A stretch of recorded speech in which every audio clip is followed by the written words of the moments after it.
All right, so I'm making, preparing some stuff for maki rolls here in the shade. And see, I've got these peppers cut and I got some onions sliced. I've hollowed out the cucumber here. It did look like that. I just used a spoon and scooped it out after I peeled it. And now I'm just gonna slice this into some slices with my vegetable knife here. Nagiki is what they call this. Anyway, it's quite sharp. And it either can slice like that or it can run long.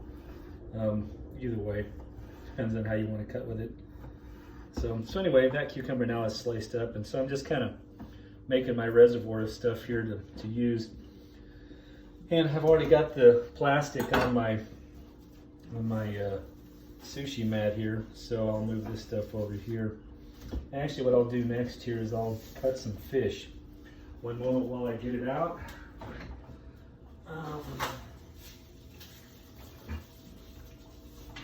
And I don't have my Yanagaba knife here. I do have a little bit of salmon that I got from a couple days ago. Come on. Well wrapped, can't even get it out. Sounds good. Actually from yesterday, not even a couple days ago. There we go. So anyway, so that's a nice looking piece of salmon. So I'll cut it first. The closest thing I've got is this Wusthof knife here. And, you know, it's, so the key thing here is, you know, this is a double bevel knife, so it's not as easy to get a precision cut, but, you know, drawing back and cutting against the grain like that, opposite of the grain, and then keeping it pressed and nice and easy and in. And just cutting these strips off.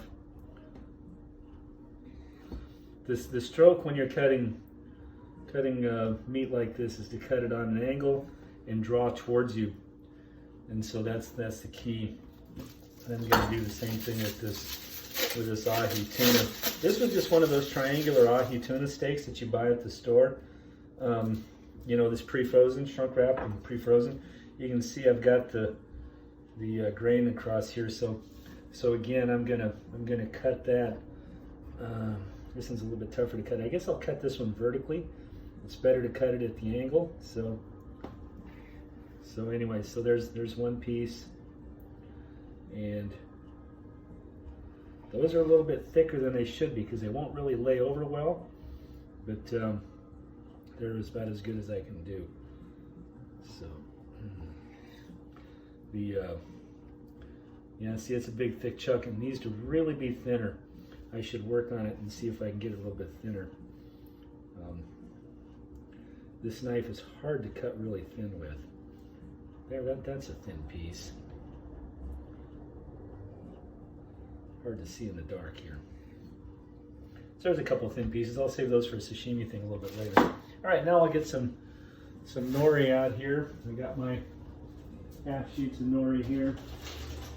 I'm not a huge fan of these half sheets, but they seem to work. And so remember, shiny side down, rice goes on the dull side. And I'll get some rice here. And I'll get my bowl out with some water in it. So here's my bowl with some water in it. Get the lines out of the way, get my rice out here. This is rice that I cooked yesterday. It's fine. This is a short grain rice. Get my hands wet. Okay, and take a chunk of this rice off. That's probably about right.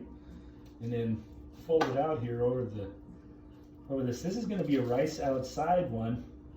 So, being a rice outside, you know, I want to go with the rice right up to the edge. You know, if I'm going to roll it over, then I want a little bit of a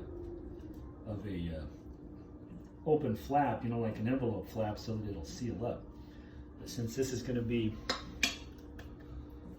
come on, get off.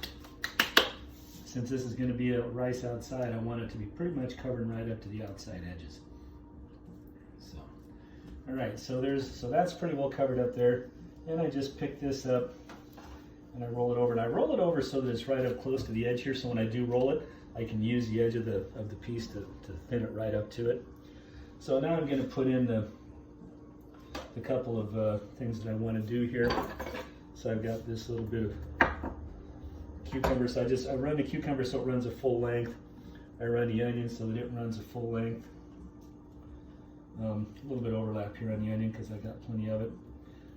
And so I'll put some bell pepper in. I'll put the bell pepper in on the end because that allows me then to use that firm bell pepper to kind of push things because it's hard. And the last thing I'm going to do here is get some cream cheese. And I've got, you know, some challenge cream cheese. I decided to do something different rather than Philadelphia. And I'll use this other knife here. And I'm just going to cut myself a little slice of cream cheese right through the steel there, through the wrapper. Peel the wrapper back, obviously. I don't need the metallic stuff. And pull out that band of cream cheese. Come on, let go. And then I just kind of form that into I just basically squinch it down until it's the length of the roll itself. What I've had trouble with on these has been the getting that inside piece too thick, so that then I can't properly roll it over because it's too fat, and so that gives me some fits. So I'll throw that on there. And now, so I've got everything pretty much in there, so I'm going to go ahead and I'm going to take this edge and I'm going to roll. See, I'm going to hold on to those peppers there, and I'm going to squeeze it over, and I'm going to roll it on across. And with any luck, see, that looks pretty good. I'm pretty happy with that. So that looks pretty fair. And now I'm going to leave it right there, and I'm going to take and I'm going to do, you know, a piece of salmon. And I'm going to do, you know, a piece of tuna. Let's try some of these thinner ones and see how they work. Ah, that's much better. They're not as long as they should be, but that's okay. The salmon, of course, is pretty pliable, so it tends to fold over pretty well.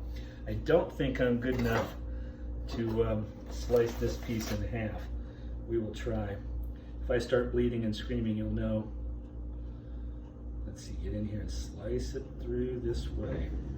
This is where Yanagiba really makes a difference because you can really get in and precisely cut that. And Yahoo.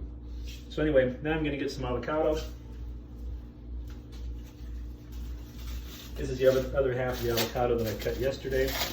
I left it with the pit in and left it out because the avocado was just a little bit too green. It was ripe, but not soft ripe. And so consequently, I really struggled to get it to fold over the way I wanted.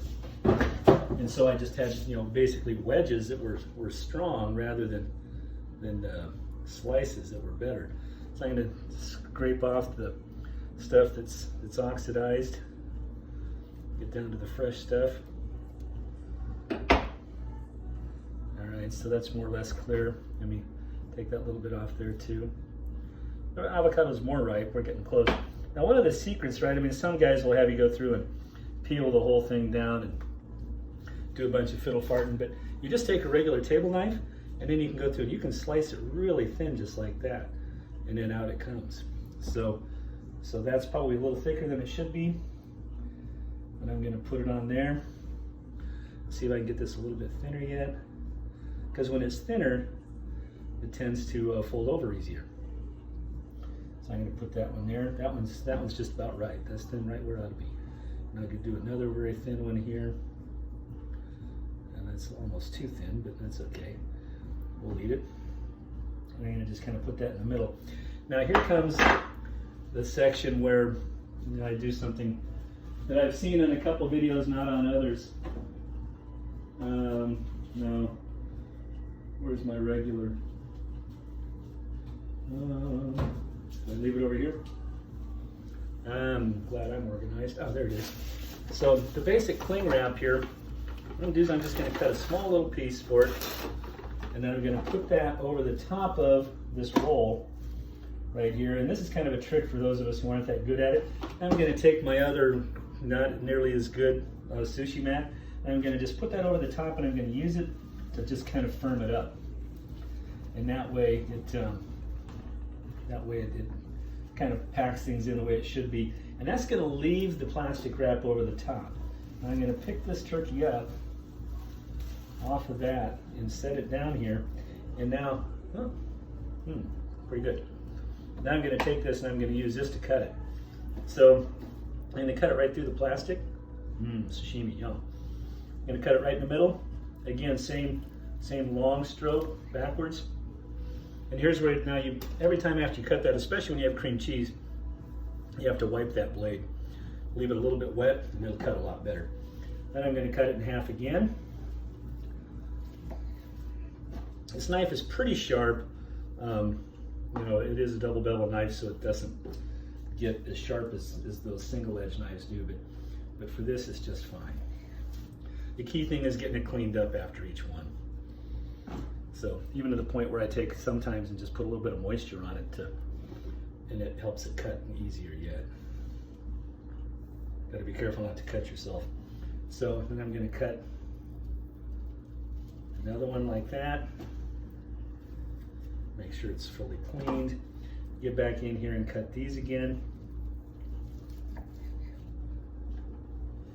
Got a little bit more parts of that one, so I'm going to wet this knife up just a little bit again. And then I'm going to cut it another time. Okay. One more cut and I'm done. I'm going to get that a little bit wet. And that's this last cut right here. Okay. So now I'm fully cut. Knives up there, put it down.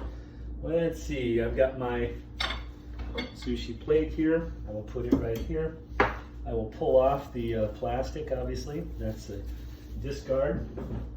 And then I will take and I will plate this 3 at a time here. So kind of make it look like that. And then I'll take these other 5 here and make them look like this. And voila. I got one piece of meat here that came off. But anyway, there we go. So, you know, how'd I do? I don't know. Not bad. Complete with the orange cup in the background. So there you have it.